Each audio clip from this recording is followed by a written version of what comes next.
Hello friends, எல்லோரும் எப்படி இருக்கீங்க? நல்லா இருக்கீங்களா? ரொம்ப நாள் ஆச்சு வீடியோ போட்டு. இந்த காமாட்சம்மன் பூஜை ஆரம்பித்த பிறகு தொடர்ந்து வீடியோ போட முடியல, என்னன்னே தெரியல. எல்லா வீடியோவிலையும் நான் அதை தான் சொல்லிகிட்ருக்கேன். ஏன்னா நான் இந்த பூஜை போன வருஷம் செஞ்சேன். ரொம்ப சிறப்பாக 16 வாரம் தொடர்ந்து செஞ்சு முடித்தேன். அதுக்குரிய பலனும் எனக்கு கிடச்சிருச்சு. ஆனால் இந்த தடவை ஆரம்பித்த நேரம், நம்ம ஆரம்பித்த நேரம் எதுவாக வேணாலும் இருக்கலாம்.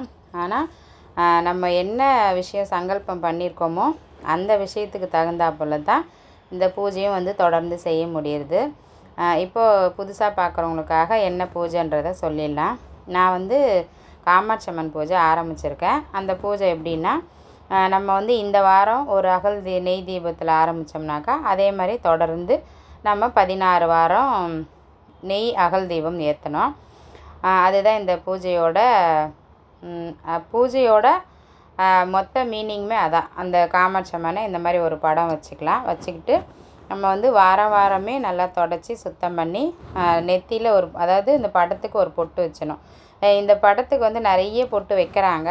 ஆனால் நான் எங்கள் வீட்டு படத்துலலாம் பார்த்திங்கன்னா, பூஜை ரூமில் இருக்க எல்லா படத்துக்கும் ஒரு பொட்டு தான் நாங்கள் வைப்போம். ஏன்னா அப்போ தான் அந்த கண்ணாடி எப்போவுமே பளபளன்னு இருக்கும். படங்கள் நல்லா சுத்தமாக பளபளன்னு நிறைய வருஷங்கள் நம்ம வாங்கின மாதிரியே புதுசாக இருக்கணும்னா நிறைய பொட்டுக்கள் வைக்கக்கூடாதுன்னு படம் வாங்கும்போது சொன்னாங்க படக்கடையில். அதனால தான் ஒரு பொட்டு தான் வைப்போம். இது மாதிரி அம்பாவை நம்ம ரெடி பண்ணி வச்சுக்கலாம். இதுக்கப்புறம் அம்பாளுக்கு அழகான ஒரு வாசனை பூ, நம்ம சம்பங்கியோ இல்லை மல்லி, ஜாதி மல்லி, இந்த மாதிரி நல்ல வாசனை தரக்கூடிய மலர்களை நம்ம அம்பாளுக்கு வச்சோம்னாக்கா ரொம்ப ரொம்ப விசேஷம்.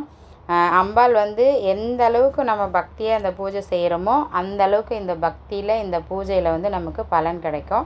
எப்பவும் போல் ஒரு வெள்ளிக்கிழமையில் தான் நான் இந்த பூஜை ஆரம்பித்தேன். இந்த வீடியோ புதுசாக பார்க்குறவங்களுக்கு கொஞ்சம் புரியாது. பட் ஆனால் இதுக்கு முன்னாடி இருக்கிற வாரங்கள்லாம் நீங்கள் பார்த்தீங்கன்னா உங்களுக்கு தெரியும் எந்த அளவுக்கு இந்த பூஜையை பற்றி நான் சொல்லியிருப்பேன் அப்படின்னு. நான் ஒரு விஷயம் சங்கல்பம் பண்ணிக்கிட்டு இந்த பூஜையை ஆரம்பித்த ஒரு 2 வாரம் அந்த மாதிரி தான் செஞ்சுருப்பேன். நடுவில் ஒரு பெரிய பிரேக் ஆகிடுச்சு. அதாவது ஒரு 18 நாள் பிரேக் ஆகிடுச்சு. நம்ம உறவுக்காரங்க ஒருத்தர் தவறிட்டாங்க. அதனால் இந்த பூஜையை தொடர்ந்து செய்ய முடியாமல் போயிடுச்சு. அதுக்கப்புறம் பார்த்திங்கன்னா மறுபடியும் ஆரம்பித்து தொடர்ந்து செஞ்சுக்கிட்டே வரேன். ஆனால் வீடியோ கம்ப்ளீட்டாக என்னால் அப்லோட் பண்ண முடியல. கண்டினியூவாக வாரம் ஒரு வீடியோ போட முடியல. அது என்ன காரணம்னே தெரியல. அதுதான் எனக்கு இன்னமும் கொஞ்சம் ஏன் இந்த மாதிரி நடக்குதுன்னு எனக்கே புரியல. இந்த மாதிரி அம்பாளுக்கு மல்லிப்பூவால் நம்ம அலங்காரம் பண்ணோம்னாக்கா ரொம்ப சிறப்பு. இந்த பூஜை நிறைய பேர் செஞ்சு வீடியோ போட்டிருக்காங்க. அதை மாதிரி நான் யூடியூப்பில் தான் பார்த்துட்டு இந்த பூஜையை நான் ஆரம்பித்தேன். போன வருஷம் செஞ்சு முடித்தேன். சூப்பரான ஒரு பலன் கிடச்சிது. இந்த வருஷம் நான் தொடர்ந்து செய்யணும்னு ஆரம்பித்தேன். ஆனால் நடுவில் பிரேக் ஆகி இப்போ நான் ஆரம்பித்த அந்த விஷயம் இருக்குது பார்த்திங்களா, அது ஒரு பெரிய விஷயம். அது நம்ம காசு, பணம், நம்மளோட திறமை, நம்மளோட நேரங்கள் அது எல்லாமே சரியாக இருந்தால் கூட ஒரு சில தடைகள் அதில் இருக்குது. நான் சங்கல்பம் பண்ணிக்கிட்ட விஷயத்தில் நிறைய தடைகள் இருந்தது. அதை கொஞ்சம் கொஞ்சமாக அம்பாள் கிட்ட கோரிக்கை வச்சு நான் ஆரம்பித்தேன். முதல் வாரத்துலேருந்து இப்போ இந்த வாரம் 9வது வாரம் வந்திருக்கோம். அதாவது 9 வீக்ஸ்க்கு வந்திருக்கோம். சொல்லப்போனால் இந்த பூஜையோட பவர் எந்த அளவுக்கு இருக்குன்னா, அவ்வளோ பவர்ஃபுல்லான ஒரு பூஜை. நீங்கள் யாருக்காவது உங்கள் ப்ராப்பர்ட்டிலையோ இல்லை உங்கள் வீட்லேயோ இல்லை உங்கள் உறவுகளால் என்னால் நிம்மதியாக இருக்க முடியல, அவங்களால எனக்கு ரொம்ப தொந்தரவாக இருக்குது, என்னோடய சாதாரண வாழ்க்கையை என்னால் வாழ முடியல அப்படின்னு யாராவது நினச்சிட்டு நீங்கள் கவலைப்பட்டுக்கிட்டு இருந்தீங்கன்னா கண்டிப்பாக இந்த பூஜையை ஆரம்பித்து பாருங்கள். அம்பாள் ரொம்ப சூப்பராக அந்த தடைகளை தகர்த்து நம்மளை நிம்மதியாக வச்சுப்பா. அது இப்போ நான் கண் கூட பார்த்துட்ருக்கேன். இந்த பூஜை ஆரம்பித்து இத்தனை வாரம் ஆயிருக்கு. கிட்டத்தட்ட என்னோடய சங்கல்ப விஷயம் 70% ஓகே ஆகிடுச்சு. நான் இந்த தீபம் ஏற்றும் போது ஒரு விஷயம் நினச்சிட்டு இருந்தேன். அது அம்பாள் உத்தரவு கொடுத்துட்டாங்க. அவங்க படத்துலேருந்து பூ கீழே நீங்களே பார்த்துருப்பீங்க.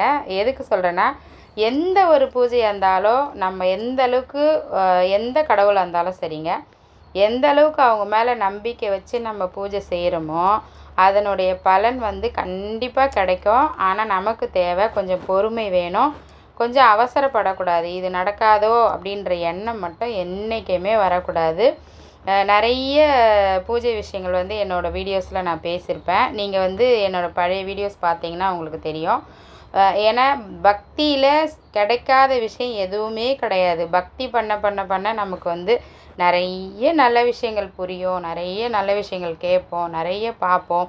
அப்போது நமக்கு வந்து ஒருத்தர் தேடி வந்து சொல்லி கொடுப்பாங்க. நமக்கு வந்து அவங்கள யாருன்னே தெரியாது. ஆனால் நமக்கு நிறைய பிரச்சனைகள் இருக்கும். யாரோ இப்போ கூட என்னோடய வீடியோஸ் நீங்கள் பார்த்தீங்கன்னா முழுசாக பாருங்கள். பார்த்தீங்கன்னா உங்களுக்கு ஏதோ ஒன்று நடந்துகிட்ருக்கோம், அதுக்கு ஒரு சொல்யூஷன் நீங்கள் தேடிட்டுருப்பீங்க.